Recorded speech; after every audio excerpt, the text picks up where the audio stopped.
అతి సౌందర్యంగా అలంకరించుకొని మంచి వస్త్రాలను ధరించి పెళ్లి కుమారుని ఎదుర్కోవడానికి ఆనందంగా వచ్చారు. వారి పేర్లు ఏమంటే వందన, కీర్తన, దేవప్రియ, కరుణ, ప్రార్థిత, ఆకర్షణ, సప్తవర్ణ, మధుభాషిణి, ద్విమనష్ట, లోకప్రియ.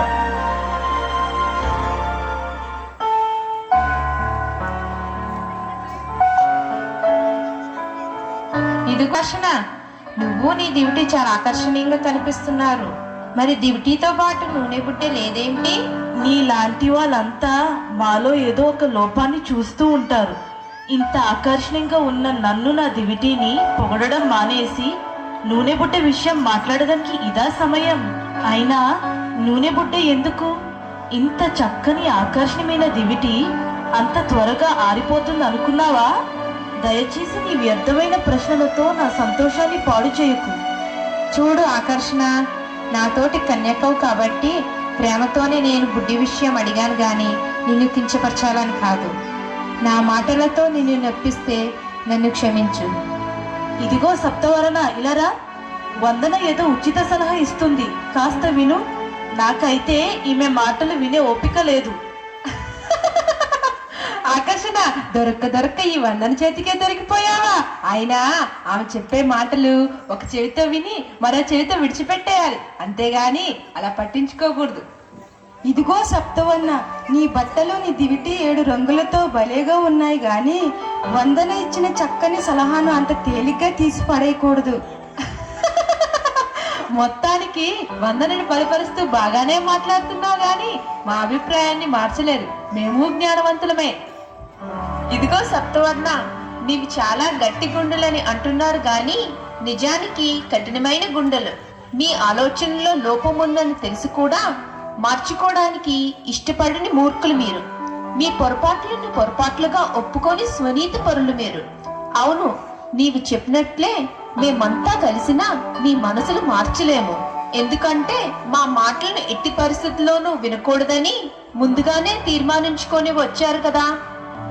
స్నేహితులారా, ఏమిటిది? మనం పెళ్లి కుమార్ని ఎదుర్కోవడానికి వెళ్ళబోతూ ఈ వాదోపవాదాలు ఏమిటి? ఎన్నాళ్లకో మనం ఇలా కలుసుకున్నాం. ఒకరి లోపాలు ఒకరు ఎంచుకోకుండా అంతా ఒకటిగా సర్దుకుపోదాం. త్వరలోనే పెళ్లి కుమారుడు వచ్చేస్తాడు. మనమంతా కలిసి ఆనందంగా ఆయనతో పాటు విందు గృహంలోనికి వెళ్ళి అక్కడ సంతోషిస్తాం.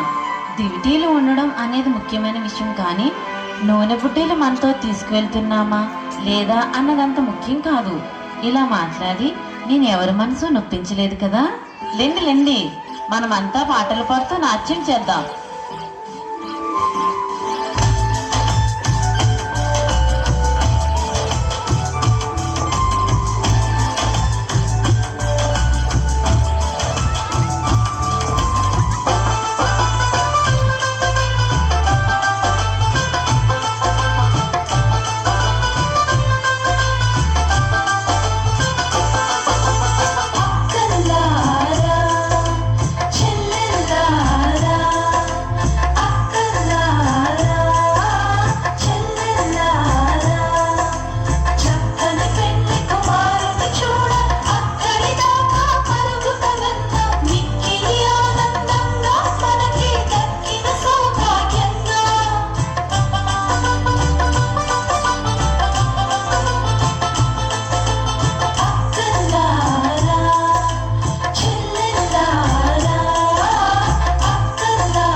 ఆటపాటలతో అందరూ అలసిపోయారా? పెళ్లి కుమారుడు రాకముందే ఇలా అలసిపోతే ఆయన వచ్చాక ఏమి సంతోషించగలం? అందుకే కొంచెం ఆత్మీయ జ్ఞానం ఉపయోగించాలని చెబుతుంటాను. పెళ్లి కుమారుని ఎదుర్కొనే నిమిత్తం మనం ఎక్కువగా సిద్ధపడడానికి తక్కువగా సిద్ధపడడానికి చాలా తేడా ఉంది. చూడండి, మేము ముందు జాగ్రత్తలో అదనముగా నూనెను బుడ్డిలో తీసుకుని వస్తున్నాం. మీరేమో దానికేం పర్వాలేదని అదనపు నూనె లేకుండానే వస్తున్నారు. ముందే గుర్తించిన సమస్యలను కప్పిపుచ్చేదానికంటే